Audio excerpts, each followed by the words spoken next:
Hey y'all, welcome back to the Free Black Women's Library YouTube channel.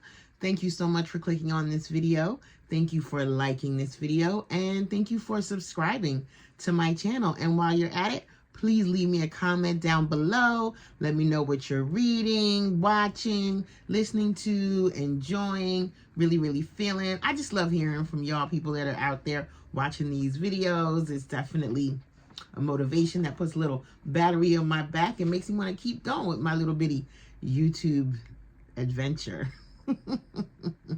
Also, the Free Black Women's Library is still on a mission to raise money to cover rent. So while you're here, remember to donate and share the link at givebutter.com/TFBWL. Anywho, let's get into the meat and potatoes of this video. So, as you know, the Free Black Women's Library Reading Challenge invites book lovers from all over the world to read 25 books written by Black women or Black non-binary folks in 1 year. Now, I don't want anyone to feel pressured out there. I've seen a few posts about how reading challenges can be a little bit stressful. That is not the point of this challenge. So please, don't feel stressed. It's not about quantity, okay? It's really about diversifying your bookshelves, decolonizing your bookshelves, stepping out of your reading comfort zone and reading genres, reading themes, reading about ideas that you may not normally read, like reaching for books, reaching for authors, having a more expansive relationship with the beautiful practice of reading, right? So please don't feel pressured to do this challenge. Please don't feel pressured to read a whole bunch of books or finish a whole bunch of books that don't appeal to your sensibilities. It's just about opening up, right? So there's that. Yeah, I've seen a few posts and it just gave me some concerns because I don't want anybody to feel stressed by the idea of reading. Like, reading is supposed to be fun, right? Reading is supposed to help your imagination. Reading is supposed to turn you on to new ideas. Reading is supposed to shift perspectives. Reading is supposed to enhance your creativity, enhance your imagination, help you learn new words, etc., etc. I mean, I started doing this challenge 6 years ago, and I've been doing it every single year, and I can definitely testify that it has opened me up. I have always been a big reader, always been a heavy reader, but I've pretty much stayed in two very specific lanes.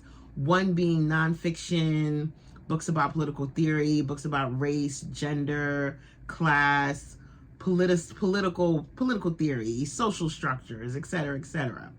And then the other lane that I tend to have always found myself in is speculative fiction, science fiction, Afrofuturism, Octavia Butler, Tanner Reeve Dew, Nalo Hopkinson, N.K. Jemisin, etc., etc. So those tend to be, for a long time, those tended to be where I landed.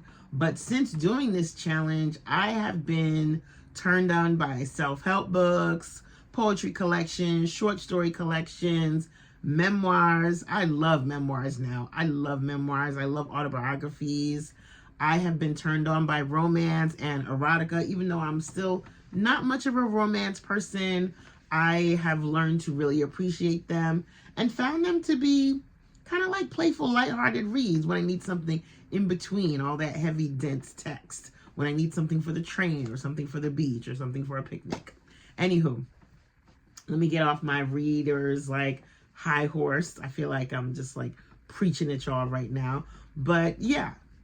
I just want to say that I really want folks to enjoy this challenge and have fun with it. And whether you read 25 books or 50 books or 10 books, it doesn't matter. Let me know. Have you ever read a book that you were like, oh wow, I didn't think this book was going to help me think about life differently, and then it did? Or this isn't my normally run-of-the-mill type style of book, but now I might be into this, right? Anyway, enough of that rambling about books and whatnot.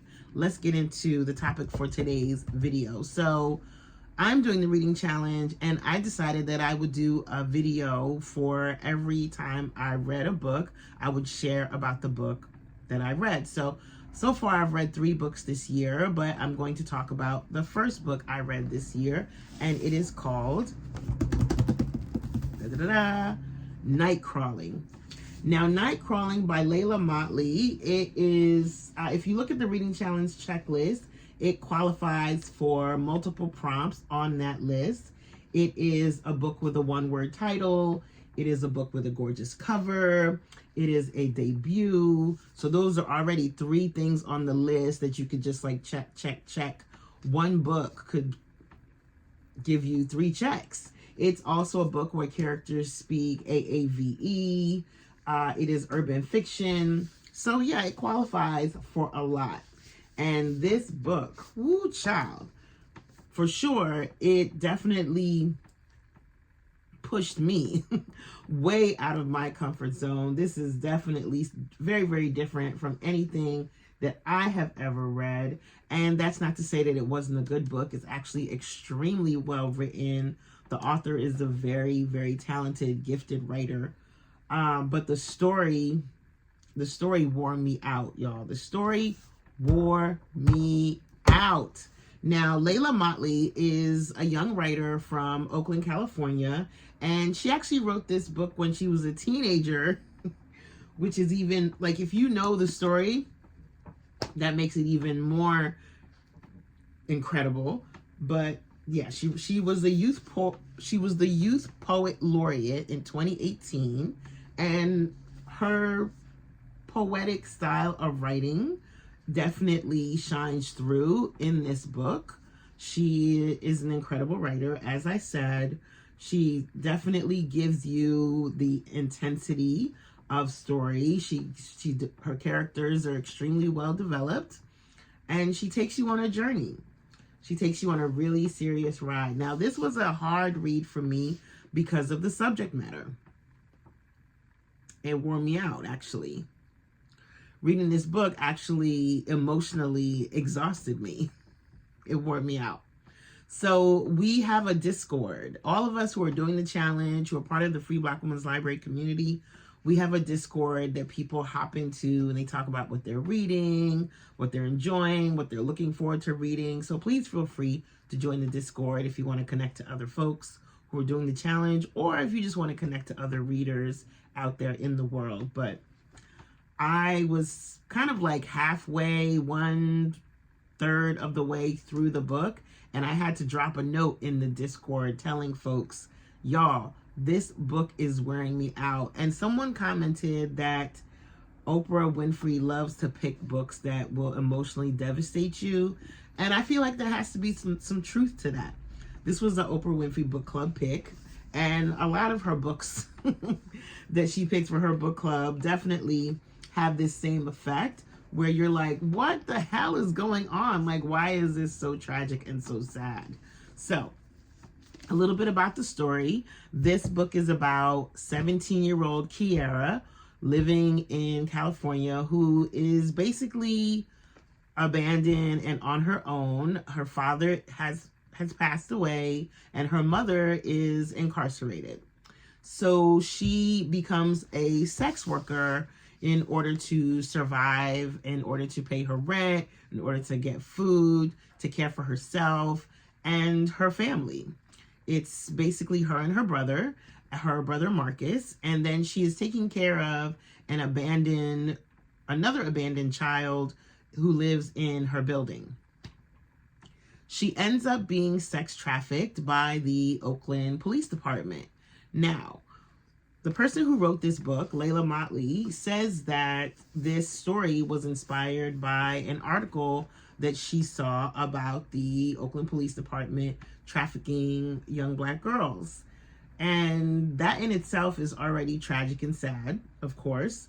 And one of the things that was hard for me to take in about this book is the fact that it was based on a real life story. And even if I hadn't known it was based on a real life story, I still would have understood that what is happening to this character in this book is something that happens to many Black girls, many Black women in real life, as far as like sex trafficking, being sex trafficked, going missing, being used and abused and violated by the people in the community who are supposed to protect them, and just being perpetual victims to harm because of racism, because of classism, because of oppression, because of the systemic just violations that take place within society. All the odds are against Kiara. Kiara's out here in the world on her own with really no support, right? She has no refuge. She has no safety. She has no comfort. There's not a minute when we get the sense that Kiara is going to be okay. So I was stressed for Kiara. I was anxious for Kiara, as I tend to be stressed and anxious for the Kiaras of the world. Some people might classify this book as trauma porn. I am not one of those people, but I can understand why someone would label it as that because of the back-to-back issues. It's pathological issues, right? There's not having enough to eat. There's being raped by the police.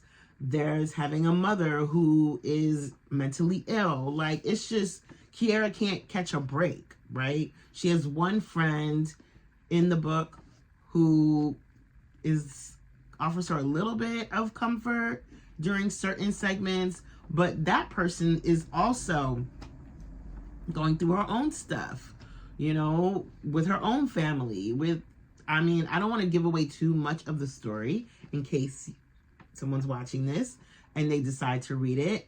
But I will say to you, whoever you are, that multiple trigger warnings for sexual assault, for rape in this book, multiple trigger warnings. So if you're the type of person who is very sensitive to that type of stuff, just want to give you a word of caution to give yourself grace if you decide to read this and take your time with it.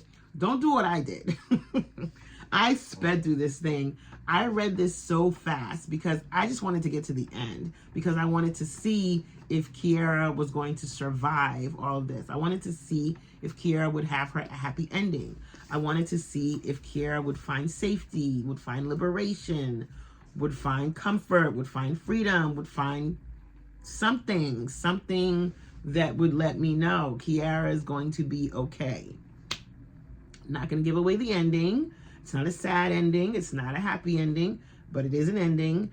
And yeah, I won't say anything more than that because, like I said, no spoilers. I feel like I've given away a lot, but I haven't given away more than is written on the inside jacket. And I also looked up night crawling because I didn't realize that night crawling is slang for someone who's awake when everyone else is asleep, according to the Urban Dictionary. So that's news to me because I kind of like long-winded words like that. So yeah, so that's my take on night crawling. That's my rambling reaction. My first book of the year. What a intense way to start out the year, right? This book made me think of a Law and Order SVU episode, but like on 100. Like on 100. You know, I'm like, is there going to be an Olivia Benson that shows up and like saves this child? Sadly, no. And it kind of makes me think about the fact that there are so many young girls out there who fall prey to society because of the cards that they're dealt, because they're poor. And I have no issue with sex work whatsoever, but it's the fact that her having to become a sex worker at 17 is what ends up landing her in the hands of these violent, disgusting, brutal, sadistic, evil police officers. Like, they're total demons. Like, this book is filled with male demons. And there's something to be said for that. But I do appreciate that it's written in the first person. So Kiara is telling her own story. And we don't really witness or feel her saying much verbally, but we feel her interior life, right? her interiority. We get to hear her dreams, her thought process, her feelings, her logic, and her reasoning behind her actions, which stressed me out.